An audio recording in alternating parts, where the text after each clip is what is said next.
Die anhaltende, systematische und gesetzlich verankerte Diskriminierung der Frauen in Afghanistan führte dazu, dass auch Menschenrechtsorganisationen aktiv wurden. 4 afghanische Exilorganisationen wandten sich deshalb an das Permanent People's Tribunal in Rom. Dort forderten sie, die Verletzung der Menschenrechte von Mädchen und Frauen in Afghanistan zu untersuchen.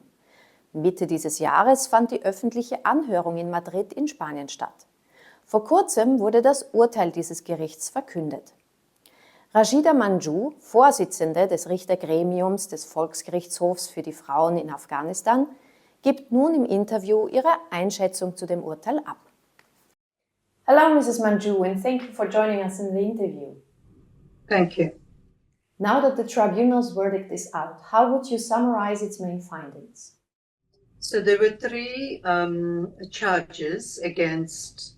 One was against the 10 Taliban leaders, the second is the Taliban as a group, and the third was the state of Afghanistan. In terms of the first 2 accused, the charge was the Taliban's institutionalized discrimination against women amounts to gender persecution.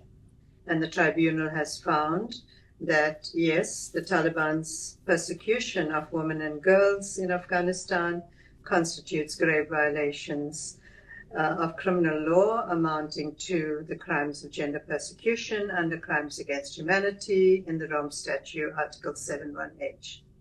The second finding is on the issue of the state of Afghanistan.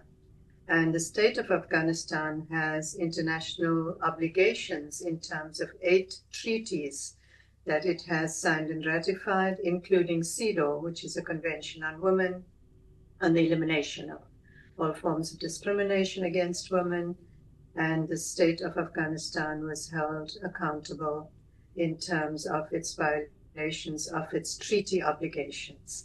So those were the 2 main findings in terms of our judgment.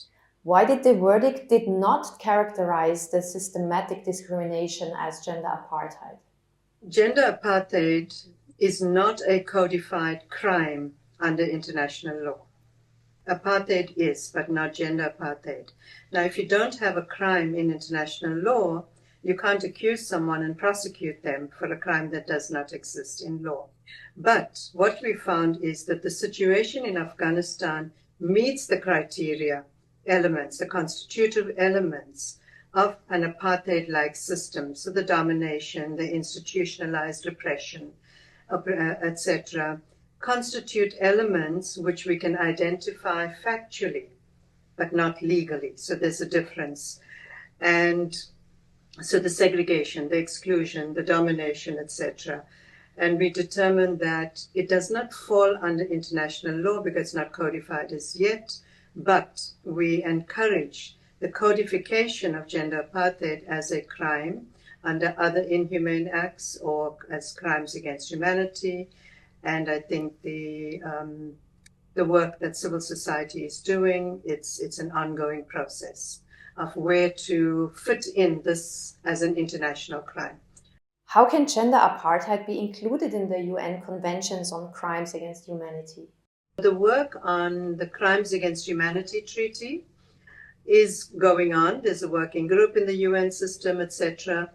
And many NGOs were looking to see how they could use this judgment to influence and shape the thinking of member states as they negotiate a new treaty on crimes against humanity. And that's one possibility. My view is that that's a possibility to get gender apartheid included, but it's not the only possibility, right? So you've got the Rome Statute, which already categorizes apartheid as a crime. A third possibility is to look at the Apartheid Convention itself. So develop an optional protocol attached to the Apartheid Convention, which includes gender and other grounds. And a fourth option is a new treaty. To which organizations has the verdict been sent, and which organizations might use it for official purposes in future? The Permanent People's Forum will send it to all the UN agencies because they invited some of the UN mandate holders to speak yesterday in the afternoon. And I think, the organizations will send it to member states that they have already been doing work with, like Spain and Germany and other countries, so they will probably send it to them. Baroness Kennedy from the UK House of Lords was one of the speakers, so she's received the judgment. So, there's hope that maybe there'll be a discussion in the UK Parliament. What measures does the verdict recommend for the international community to be taken against the Taliban? Okay, so there's a long, as you've seen the judgment, there's a long list of recommendations, but very shortly, the International Criminal Court has issued 2 warrants of arrest only, right? And maybe they need to be expanding their investigation because the Afghan issue has been in the ICC since 2017 and it's been a challenge. So the issue is, how do you expand the prosecution? How do they expand so that there's more crimes are taken into account as opposed to 2 narrow crimes of gender persecution? And the other issue is these, and for other member states, for the international community, the ICC has issued the 2 warrants of arrest in terms of Afghanistan. We need member states to enforce the warrants of arrest. So if these people come into countries, member states need to enforce the warrants of arrest. And then, of course, there's universal jurisdiction, where countries that have in their domestic laws the jurisdiction where they can prosecute a perpetrator of grave violations of human rights at their national courts, irrespective of where the crime took place or who the perpetrator is.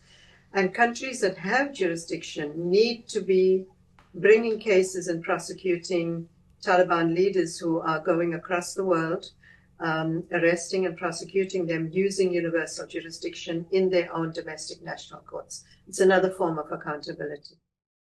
Looking back, could you tell us who and how many women testified during the hearings?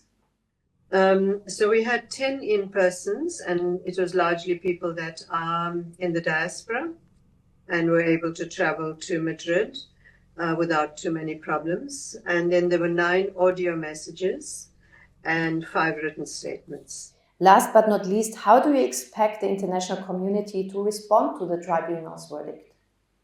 My hope is for the international community to shift away from rhetorical statements about, oh, the poor Afghan woman, this is going on, that is going on, and do something now. It's time for action. We have enough statements. It's time for actions. Do something concrete now. A huge concern came out from all the judges is member states need to avoid recognition and normalization relationships. So we are seeing, and if you look at the judgment, there's a whole section on normalization. We are seeing different forms of normalization that are going on, which actually is raising concerns. So my hope is that they read, they absorb, they think about state responsibility.